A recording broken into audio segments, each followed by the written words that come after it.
Labakatara labadu namasakrajiana masannura labahadura labasu labadu. Jebe krabahalaba jeneme tralabu taralabo sakrabalabahaduna maselebederelebede. Egetuna masantura labahaduna mala cherelebede mekrabalabahadiaralabus. እግዚአብሔር ሆይ አንተ ያሳየኸኝን ትንቢት በትክክል ደግሞ ለሕዝቡ እንዳደርስ እግዚአብሔር እንድትረዳኝ በጌታ በኢየሱስ ክርስቶስ ስም ጸልያለሁ። መንፈስ ቅዱስ እንድታግዘኝ ይሄ ቃል የሚደርሳቸውን ወገኖቼን ደግሞ በቅንነት እንዲቀበሉት በቅንነት ይህንን ቃል እንዲሰሙት እንድትረዳቸው ጆሮአቸውን እንድትከፍት ልባቸውን እንድትከፍት በኢየሱስ ክርስቶስ ስም ጸልያለሁ። ይሄ ትንቢት ደግሞ በቀጥታ አድሬስ ለሚያደርጋቸው የዘላለም አምላክ እግዚአብሔር ባሪያዎች ደግሞ ድምፅህን ሰምተው መመለስ እንዲሆንላቸው በጌታ በኢየሱስ ክርስቶስ ስም እለምንሃለሁ። ይህንን ሁሉ ሰምተ ስለምታደርግ እናመሰግንሃለን።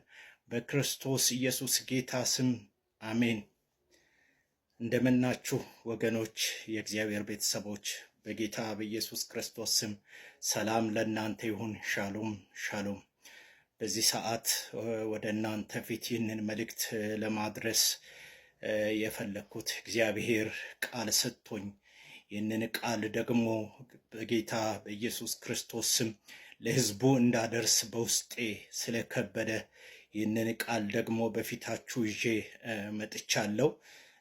ቃሉ ወይም ትንቢቱ ወይም ራእዩ ወቅታዊ ራእይ ስለሆነ ለሁሉም እንድደርስ ሼር እንድታደርጉት በጌታ በኢየሱስ ክርስቶስ ፍቅር እጠይቃችኋለሁ። ዛሬ ቀን መጋቢት 27 2017 ዓመተ ምህረት ነው። የቤተሰብ ጸሎት ነበረንና በቤተሰብ ጸሎት እየጸለይን ሳለ የእግዚአብሔር መንፈስ ያሳየኝን ትንቢት ወይም ራእይ ለእናንተ ለማድረስ ፈልጌያለሁ። ራእዩም ስለ ሐሰተኛ ነቢያት ነው። ራእዩን እያየሁት ሳለው አንድ የመጽሐፍ ቅዱስ ክፍል በልቤ በርቶ ነበረ። ይህንን የመጽሐፍ ቅዱስ ክፍል አንብቤ ከዛ በኋላ እግዚአብሔር ያሳየኝን ትንቢት ወይም ራእይ ወደ እናንተ አመጣለሁ። የመጽሐፍ ቅዱስ ክፍል የሚገኘው ይህ ቃል የሚገኘው የሐዋርያት ሥራ ምዕራፍ 22 ቁጥር 6 እስከ 11 ነው። በጌታ በኢየሱስ ክርስቶስ ስም አነባለሁ። ሲሄድም ወደ ደማስቆ በቀረብሁ ጊዜ ቀትር ሲሆን ድንገት ከሰማይ ታላቅ ብርሃን በዙሪያዬ አንጸባረቀ። በምድርም ላይ ወደቅኩኝ። ሰውል ሰውል ስለምን ታሳደኛለህ? የሚለኝን ድምፅ ሰማሁ። እኔም መልሼ ጌታ ሆይ አንተ ማነህ አለው። እርሱም አንተ የምታሳድደኝ የናዝሬቱ ኢየሱስ ነኝ አለኝ። ከእኔ ጋር የነበሩትም ብርሃኑን አይተው ፈሩ፣ የሚናገረኝን የእርሱን ድምፅ ግን አልሰሙም። ጌታ ሆይ ምን ላድርግ አልሁት። ጌታም ተነስተ ወደ ደማስቆ ሂድና ታደርገው ዘንድ ስለታዘዘው ሁሉን በዚያ ይነግሩሃል አለኝ። በዚያም ብርሃንም ክብር የተነሳ ማየት ባይሆንልኝ ከእኔ ጋር የነበሩ ሰዎች እጄን ይዘው እየመሩኝ ወደ ደማስቆ ደረስሁ ይላል። ሰውል ለእግዚአብሔር ቀናተኛ ነበረ።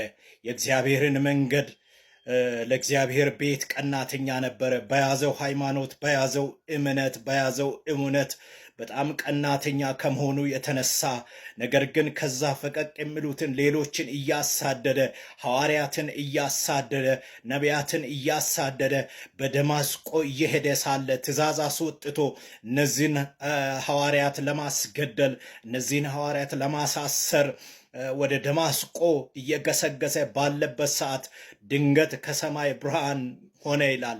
ድንገት ከሰማይ ብርሃን ሆነ ይላል። ከዛ በኋላ ነው ይህን ያነበብኩትን ክፍል እግዚአብሔር የተናገረው ለሳውል የተናገረው። ስለዚህ በዚህ ሰዓት ስለ እነዚህ በዘመናችን ላሉት ትንቢት እግዚአብሔር ተናገረኝ። ስለዚህ የእግዚአብሔር እጅ በአገራችን የሚገኙ ነቢያት አንድ በአንድ አነባለሁ። በጥንቃቄ የእግዚአብሔር መንፈስ ሲናገረኝ እንዳልሳሳት ብዬ በጽሁፍ ጽፌ ይዤዋለሁ። ስለዚህ ጽሁፉን እያነበብኩ ነው ይህንን የማቀርበው።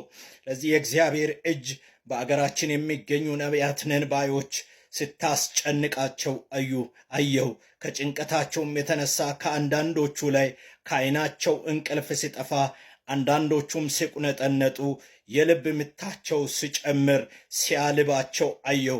ከዛም በኋላ የእግዚአብሔር መንፈስ ሁለት ዕድል ወይም ሁለት አማራጮችን ለነዚህ ነቢያት ሲሰጥ አየሁ።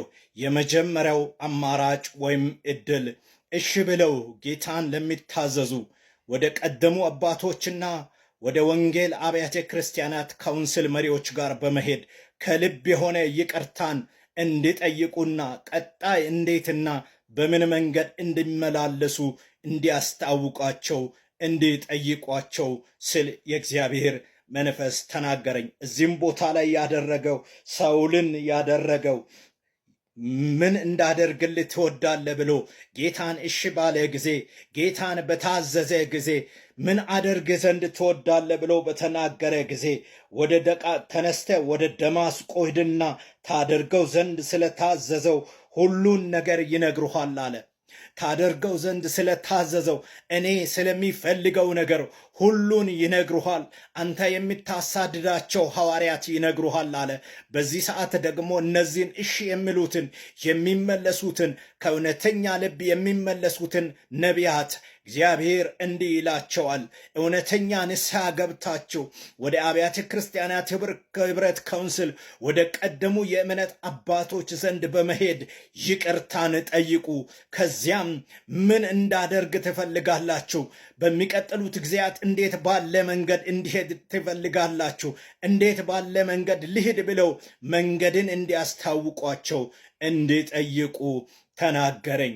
ሌላም በተመሳሳይ ሚመኖቻቸውን ከዚህ በፊት የበደሏቸውን ከዚህ በፊት ያሳዘኗቸውን ሚመኖቻቸውንና የእግዚአብሔርን ሕዝብ በይፋ ይቅርታ እንዲጠይቁ ተናገረኝ።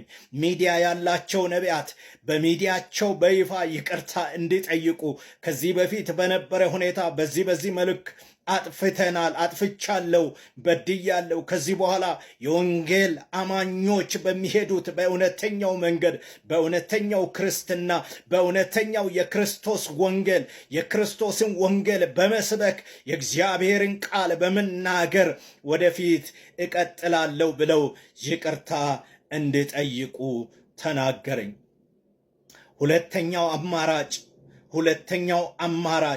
ሁለተኛው አማራጭ የመጀመሪያውን ዕድል ወይም አማራጭ እምቢ ብለው አንገታቸውን ለሚያደነድኑ የሚያገኟቸውን ክፉ ነገሮች አሳየኝ የእግዚአብሔር መንፈስ።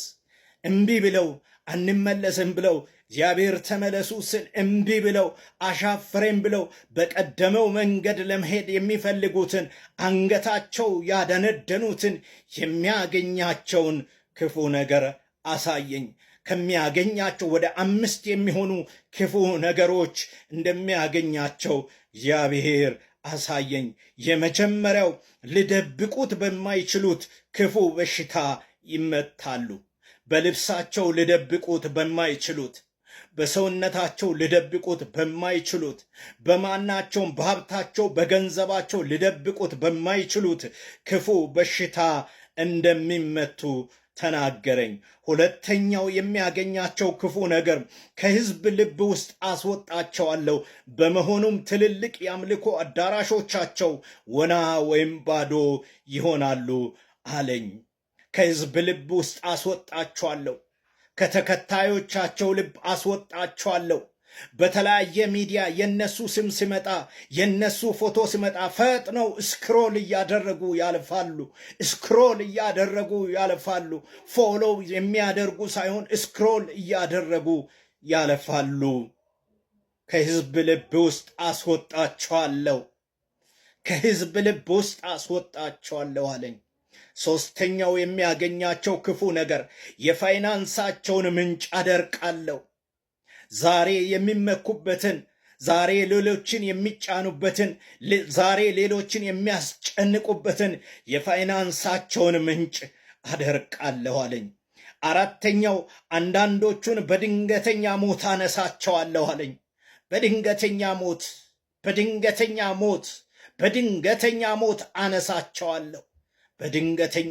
አነሳቸዋለሁ አለኝ። አምስተኛውና የመጨረሻው ሌሎቹ ቤተሰቦቻቸውን ይዘው አገር ለቀው ይሰደዳሉ። ነገር ግን በሄዱበትም አገር ተቅበዝባዥ ይሆናሉ አለኝ። አይሳካላቸውም። በስደት ልጆቻቸውን፣ ቤተሰቦቻቸውን፣ ምስቶቻቸውን ይዘው ከዚህ አገር ይወጣሉ። የሰውን ፊት ቀና ብለው ማየት ስለሚያቅታቸው በራቸውን ዘግተው ብቻቸውን መቀመጥ ስለማይሆንላቸው ከሰው ልብ ውስጥ ወጥተው ፋይናንሳቸው ደርቆ መኖር ስለማይችሉ አንገታቸውን ደፍተው መኖር ስለማይችሉ ከዚህ ሀገር በስደት ይወጣሉ። በተለያየ በአገልግሎት ስም በወጡበት በዛ ሀገር ይቀራሉ። ነገር ግን በሄዱበት በቀሩበት አገር ተቅበዝባዥ ይሆናሉ አለኝ። ከዚህ ከሁለተኛው አማራጭ እንዲመልሳቸው ሁላችንም መጸለይ አለብን። አንገታቸው እንዳይደነድን የመጀመሪያውን አማራጭ እንዲመርጡ እሺ ብለው ጌታን እንዲታዘዙ የእግዚአብሔርን ቤተ ክርስቲያን መሪዎች የቀደሙትን የሃይማኖት የእምነት አርበኞች ይቅርታ እንዲጠይቁ አስቀድመው እግዚአብሔርን ይቅርታ እንዲጠይቁ መንገዳቸውን ከእግዚአብሔር ጋር እንዲያስተካክሉ የመጀመሪያውን ምርጫ እንዲመርጡ መልካም ምኞቴ ነው፣ ጸሎቴም ነው። ሁል ጊዜ ጸልያለሁ። እንደ ሰውል የመረጠውን ምርጫ ማቻካታራ ለባህዲያ ሰውል የመረጠውን ምርጫ አሳዳጅ የነበረው ሳውል የነበረው ስሙ ተቀይሮ ጳውሎስ እንደተባለ ሐዋርያው ጳውሎስ እንደተባለ ብዙ አብያተ ክርስቲያናትን የሚያሳድድ የሚያፈርስ የነበረው አብያተ ክርስቲያናትን እንዲተክል ወደ እግዚአብሔር ቤት ሰዎች እንዲመጡ በንስሐ እንዲመለሱ የሰማይ መንግስት ወራሽ እንዲሆኑ ከዘላለም ፍርድ ከዘላለም ቁጣ እንዲመለሱ ያደረገውን ሐዋርያው ጳውሎስ የመረጠውን ዕድል እንዲመርጡ ሁላችንም በቅን ልቦና እንጸልያለን። እግዚአብሔር አምላኬና መድኃኒቴ ሆይ አንተ የተናገርከኝን እግዚአብሔር አንተ ያሳየኸኝን ትንቢት ራእይ በትክክል እንዳስተላልፍ ስለረዳኸኝ በኢየሱስ ክርስቶስ ስም አመሰግናለሁ። ስሜ ለዘላለም የተባረከ ይሁን። ይህንን የሚሰሙ ወገኖችም በቅን ልቦና ተቀብለው ከኔ ጋር በጸሎት እንዲተጉ የዘላለም አምላክ እግዚአብሔር መልእክቱ አድሬስ የሚያደርጋቸው ግለሰቦች ደግሞ ካንተ ጋር እንድታረቁ እንደገና መታጠቅ እንዲሆንላቸው እንደገና መታደስ እንዲሆንላቸው እንደገና መመለስ እንዲሆንላቸው እለምናለሁ። ይህንን ሁሉ ሰምተ ስለምታደርግ እናመሰግንሃለን። በክርስቶስ ኢየሱስ ሕያውና ጻድቅ ስም አሜን።